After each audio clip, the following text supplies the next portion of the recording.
The unusual first contact Ethan had trained for years to become a peace ambassador. He had studied alien languages, their ways, their technology. But nothing prepared him for this. The moment he stepped off the human shuttle onto the alien planet, Norexia, everything felt too perfect. The sky was soft purple, the air smelled like fresh mint, and the ground shimmered like glass. Ethan held his breath, nervous but excited. This was his first real mission, and his job was simple: offer peace and build trust. He walked slowly toward the welcoming group of aliens. They were tall, graceful, and beautiful. Their skin had a gentle glow, and their eyes sparkled like stars. They looked peaceful, but their presence was powerful. In the center stood a woman with long white hair and green-blue skin. Her name was Lady Gila. She was the royal envoy and the most respected voice of Norexia. She stepped forward with soft footsteps and a warm smile. Ethan offered a friendly nod, the kind humans used during formal meetings. But before he could say a word, Gila moved too close. She placed one hand gently behind his neck, pulled him toward her face, and kissed him. Not a small kiss. A long, deep kiss. With her tongue, Ethan's mind went blank. His eyes opened wide. His body froze in shock. His heart pounded in his chest like a drum. He couldn't move, couldn't think. He was kissing an alien. In public. In front of a full royal welcome team. When the kiss ended, Gila pulled back and smiled again like nothing strange had happened. Then the rest of the crowd clapped, loud. Some even nodded in approval. Ethan was still standing in the same spot, lips still half open, mind spinning. He looked around, confused, embarrassed, unsure if this was some kind of test or if he had already failed. Later, inside a soft white room with glowing walls, Ethan tried to calm down. His translator device buzzed quietly in his ear, helping him understand everything around him. But his thoughts were louder than the machine. Why did she kiss me? Was that normal? Was it expected? Did I mess up the first contact? Soon, Gila walked into the room without knocking. Her face was calm. Her eyes looked kind. She tilted her head slightly and spoke in a peaceful voice. "Is everything well, Ambassador Ethan?" Ethan stood up quickly and tried to look confident, but his words came out shaky. Why did you kiss me back there?" Gila looked surprised for a moment, then she gently laughed. "That was our greeting. We greet with tongues, like your people. Greet with hands or bows. I thought you knew." Ethan blinked. "Wait, you're telling me that was normal? For you?" "Yes, of course," Gila said kindly. "Tongue contact is respectful. It shares energy and truth. We believe words can lie, but a greeting kiss cannot." Ethan sat down again, trying to process. Her answer. It wasn't her fault. She really believed what she did was polite. But no one had warned him. His training never mentioned this.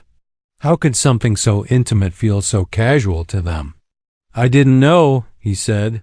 "No one told me." Gila sat beside him. "Then I apologize. I never wished to make you uncomfortable. But don't worry, you did well. The people liked you. Your kiss was strong." Ethan almost choked. "Wait, you judged my kiss?" Gila nodded. "It's part of the culture. Greetings have meaning. The way you kiss shows your spirit." Ethan looked away, face turning red. "I didn't know I was being graded." Gila smiled again, but this time it was different. It was softer. Personal. "You passed." The room went quiet. Ethan's thoughts ran wild. He had never kissed anyone like that in his own world. And now, he was being told that an entire alien planet greeted people with their tongues. He couldn't stop thinking about how her lips had felt, how her breath had smelled like sweet flowers, how the kiss lasted longer than it probably should have. Was it really just a greeting? Ethan shook the thought away. He needed to focus. He was a representative of Earth. He was here to sign a peace treaty. This wasn't about romance or feelings. But deep inside, something had shifted. That kiss had started something. And he didn't know where it was going yet. As night came, Ethan looked outside the glowing glass window of his room. Norexia's twin moons hung in the sky, one silver, one red. The world felt too calm, too soft, and too dangerous in a strange way. He wondered what else he didn't know about this alien culture. What other surprises were waiting? And more importantly, he wondered, if that was just the greeting, what came next? That was just hello? Ethan had faced tough alien drills. In training, facing off with simulated enemies, solving difficult political puzzles, even handling zero-gravity panic situations. But none of that had prepared him for this strange emotional confusion. A kiss had changed everything. Not because it was romantic, but because it wasn't.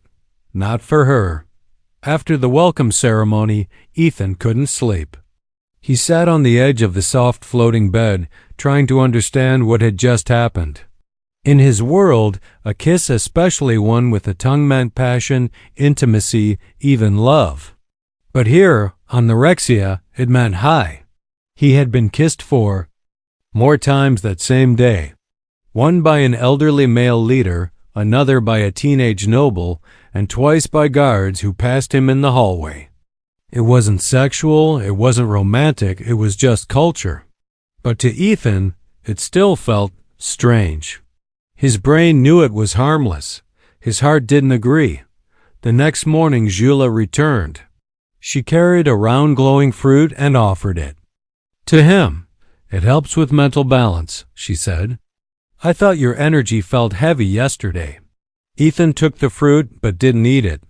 Jula, I need to ask again. Are you sure what happened yesterday is normal? Where I'm from, people don't kiss like that unless they're, close. Jula sat beside him with grace. Her hair moved like soft threads of light. I understand now. For you, kissing is personal, but for us, it is a basic gesture of trust. To offer one's tongue is to say, I hide nothing from you. Ethan tried to smile. That's a nice thought.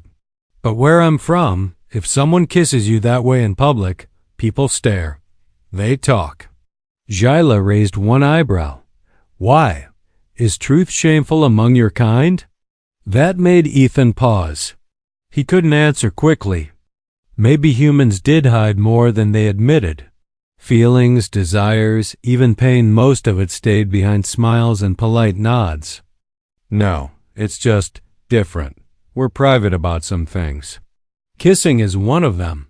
Jula looked at him carefully. And yet, you kissed back. Ethan blinked. What? I didn't. I froze. I didn't know what to do. But you didn't pull away, she said gently. Your body accepted the greeting, even if your mind did not. He didn't know how to answer. Maybe she was right. Maybe part of him didn't hate the kiss. But even now, just thinking about it made his cheeks warm. I guess I didn't want to insult you, Ethan said finally. Jula smiled, but this time it felt less formal. Then you honored us. That matters. Ethan stood and walked to the window. Outside, two young Norexians were greeting each other the same way with a kiss. No one stared. No one blushed. It was completely normal here. Still, he couldn't shake the feeling that Jula's kiss had meant something more. It had felt longer, deeper. Was that just his imagination? He turned back to her. Tell me honestly, do you greet everyone the same way? Jula stood now too. At first, yes. But once I feel a deeper connection, the kiss becomes more personal. Even in our culture, not all kisses are equal. Ethan felt a chill. So, was yours different? She didn't answer at first. Then she walked slowly to him, stood close but didn't touch. I believe you are unlike the others who came before you. You are open, but careful. Strong, but gentle. That is rare. Ethan's heart skipped. But we just met. In your world, yes, she said. But here, connection is not counted in time. It's felt in the body. Silence filled the room. Ethan didn't know what to say. His head was full of questions, but Jyla's presence seemed to quiet everything. She didn't make him feel afraid. Just confused. She stepped back politely. I will not greet you again if it brings you stress. I want you to feel safe here. No, Ethan said quickly. It's not that. I need time to understand. Jyla nodded. Then take all the time you need. But know this, your arrival is important. Many in our world watch closely.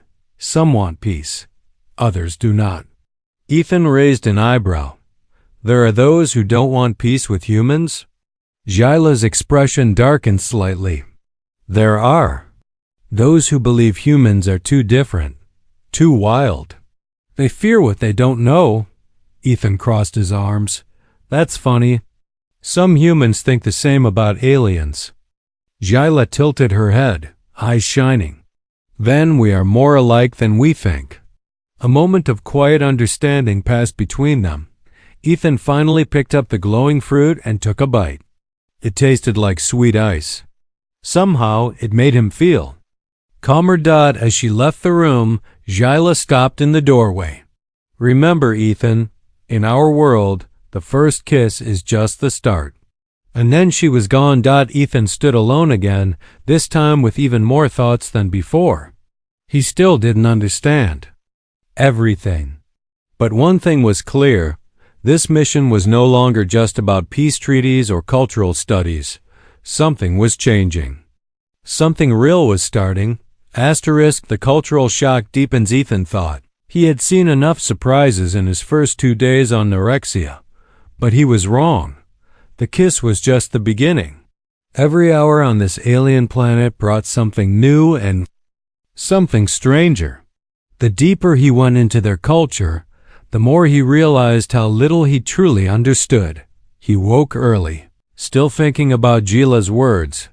The first kiss is just the start. What did she mean? Was it a warning? A promise? Or something else entirely? The line between greeting and affection had already begun to blur in his mind, and now everything around him seemed to challenge what he believed to be normal. That day, Ethan was taken on a tour of the Neurexian capital. It was beautiful. Buildings were shaped like flowers blooming toward the sky, and rivers of glowing water ran through the streets. People didn't walk in silence like on Earth.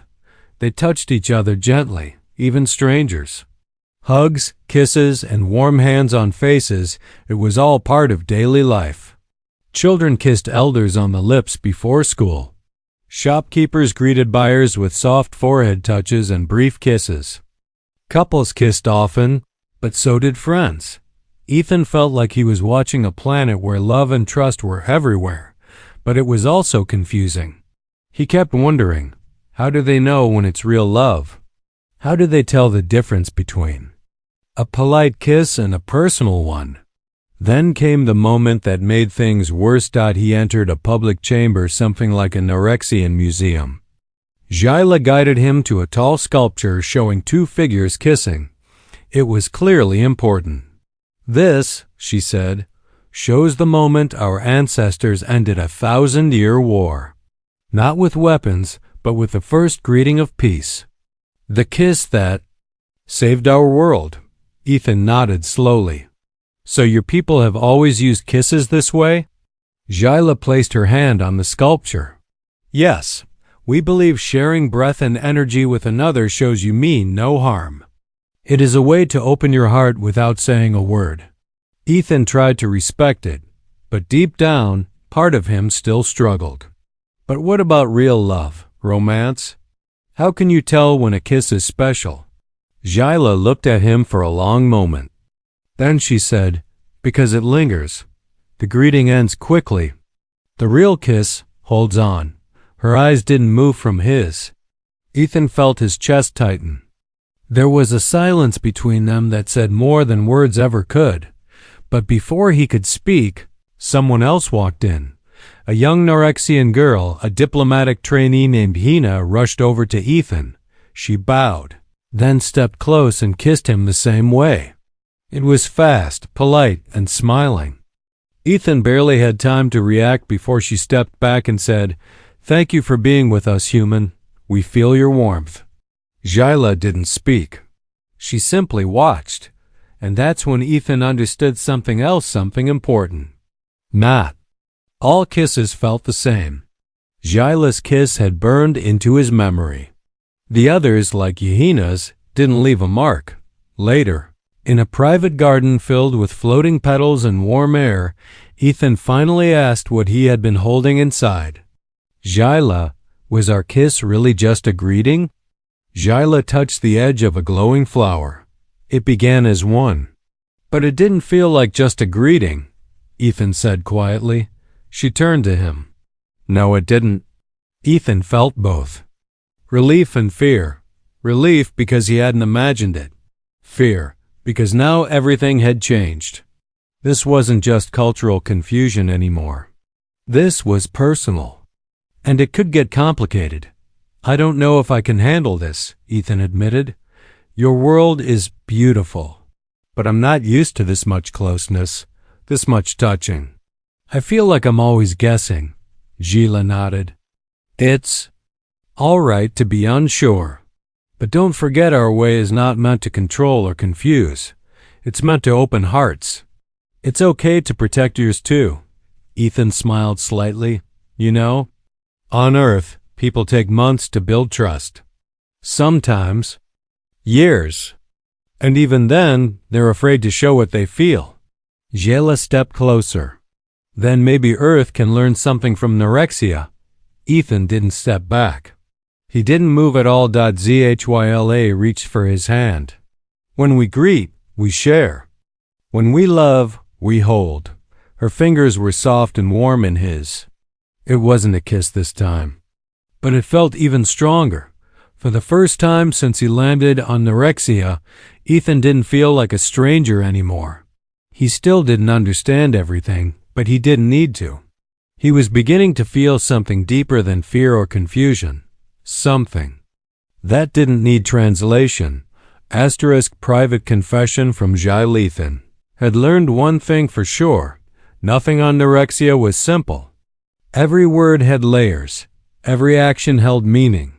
And every kiss, no matter how ordinary it seemed, had power. But now, something was shifting.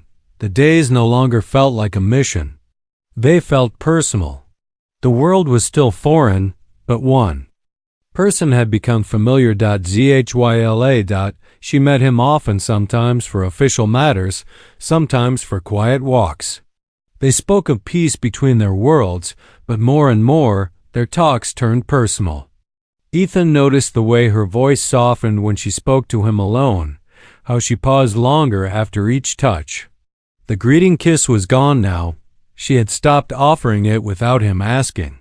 But her silence said more than her actions. One quiet evening, Jayla asked Ethan to walk with her through the Temple of Winds. It was a high tower that sang when the breeze passed through its walls. The two climbed its spiral path without speaking. Only the soft hum of the wind filled the air. At the top, the sky stretched wide. Stars blinked like fireflies. Twin moons bathed the land in silver light. Ethan stood by the edge, looking out. "It's peaceful here," he said. Jayla nodded. "This is where our leaders come to speak truths. Nothing false is allowed here." Ethan turned to her. Her eyes reflected the moonlight. Something about her looked different tonight. Not just beautiful, vulnerable. "I need to say something," she began. Her voice was steady, but her fingers twisted together. "About the kiss and about you." Ethan stayed quiet. He knew something serious was coming. "At first," she said, "I saw you as just another visitor. Another human diplomat with careful words and guarded thoughts. But then I felt your honesty. Your confusion was real. Your respect was real. And I felt something I haven't felt in many seasons." Ethan's heartbeat grew faster. Zyla looked at him directly. My people kiss many, but I wanted to kiss only you, not as a greeting, not for custom. For me, the words sank into Ethan like waves hitting the shore. He wanted to respond, but his voice caught in his throat. I've tried to hide it, she continued, because I know your world is different. I know humans are careful with affection. But every time I see you, it becomes harder to pretend this is only diplomacy. Ethan took a step closer. I've been confused too. I didn't know how to read your world, your people, but when it comes to you, I've never wanted to leave. Zyla's shoulders relaxed. Then we're both lost in the same place. They stood in silence, the air around them filled with the soft whisper of the wind. There were no more titles here. No official duty. Just a man and a woman from two worlds, trying to understand what was growing between them. Ethan finally said, So what do we do now? Zyla answered, We do what is true. She reached up and gently placed her hand on his chest. But I will not kiss you again unless you ask me, not as a greeting. Not for my people. Only if you truly want it. Ethan felt the warmth of her touch, the steady beat of his own heart under her palm. He looked into her eyes, searching for something, and found it. Not just desire, not just curiosity, but trust. I don't know where this goes, he said, quietly, but I want to find out. Zyla smiled a small, honest smile that didn't belong to a diplomat or a royal. Just a woman. That is enough. They walked down the tower slowly. There were no more kisses that night, no touches. Just two people walking side by side under a sky that no longer felt so strange, for the first time since Ethan had arrived. On Naurexia, he didn't feel like he was here to study aliens or build peace. He was here for her, and she, perhaps, was here for him too, but neither of them knew that a storm was waiting.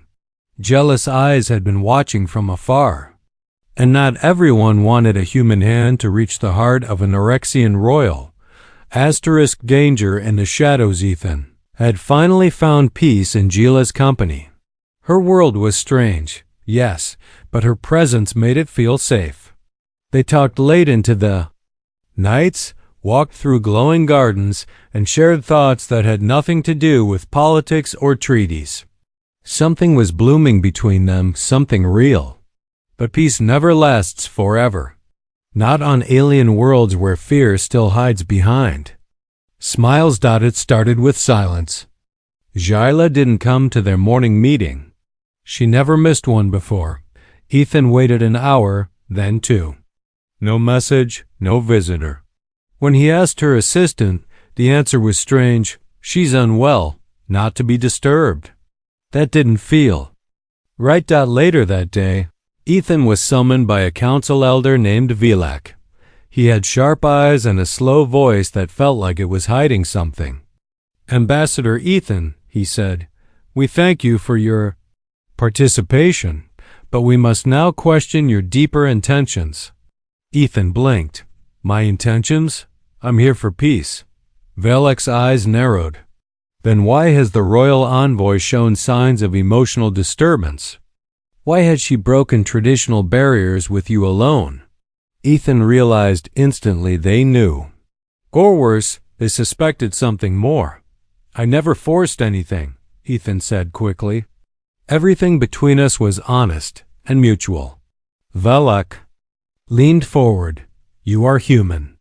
Your emotions are unknown to us, and Lady Zyla is important to our future.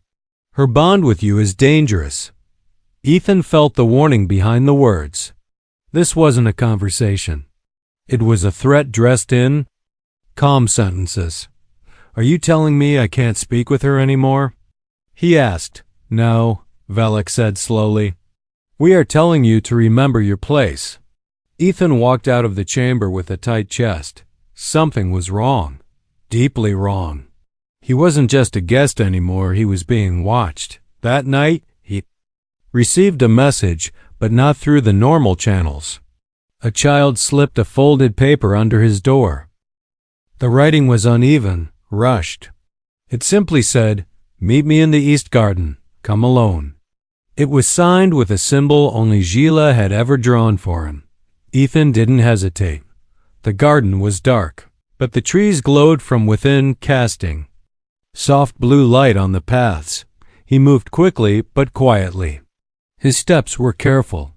His heart beat louder with each one. Then he saw her. Gila stood near a curved stone bench, her hood up, her face half hidden in the shadows. "I had to see you," she said softly. "They've started asking questions. They think I've been compromised." Ethan stepped close.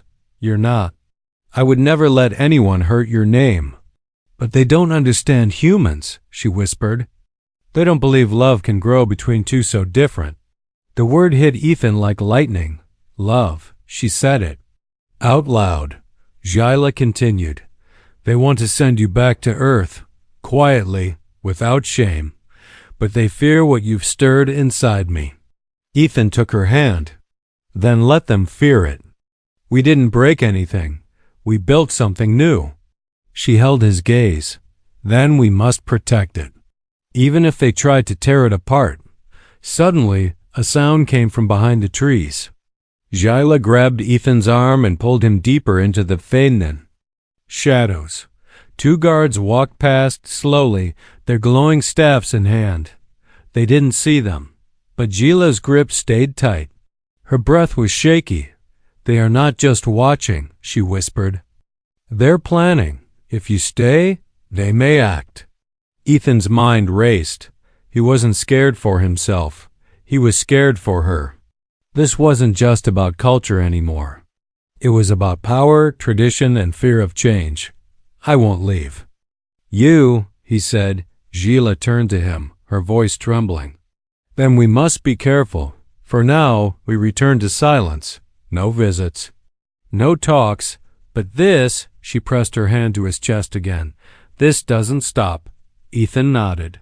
"Whatever happens, I'll fight for you." She smiled through the pain in her eyes. "And I, for you." Then, before he could speak again, she vanished into the trees. Ethan stood alone under the twin moons, surrounded by beauty and now danger. The Norexians had welcomed him with kisses and kind words. But beneath it all, someone wanted him gone. And next time, it might not be words they sent. Asterisk human heart, alien fire. The next day, the palace halls felt colder. The greetings were shorter. The smiles were forced. Ethan noticed it right away. He wasn't being welcomed anymore. He was being watched. The warmth of Norexia had faded. In its place, silence and suspicion wrapped around him like a net. He tried to act normal. He followed his routine, attended public meetings, spoke polite words. But every time he caught someone staring just a little too long or whispering just after he passed, he knew things were getting worse. And Gila had disappeared. 3 days passed, no message, no sight of her. Ethan couldn't sleep. He barely ate. The woman who had kissed him like he mattered, who had made him feel seen on an alien world, was now being treated like a danger. All because she dared to care for someone who wasn't one of them. On the 4th day, a new message arrived. But this time, it was from the High Council. "Your presence has caused emotional disruption within one of our royal figures. This creates instability. A trial of truth will be held to decide your fate. You are requested to attend at dusk." Ethan. Read it 3 times. A trial? He knew this wasn't about rules. It was about fear. The council was scared that a human could form a bond with someone as important as Gila. Scared that their ancient ways might change. And when people are scared, they fight back. But Ethan wasn't going to run. He stood in the trial chamber hours later. The walls were made of living stone, pulsing with soft blue light.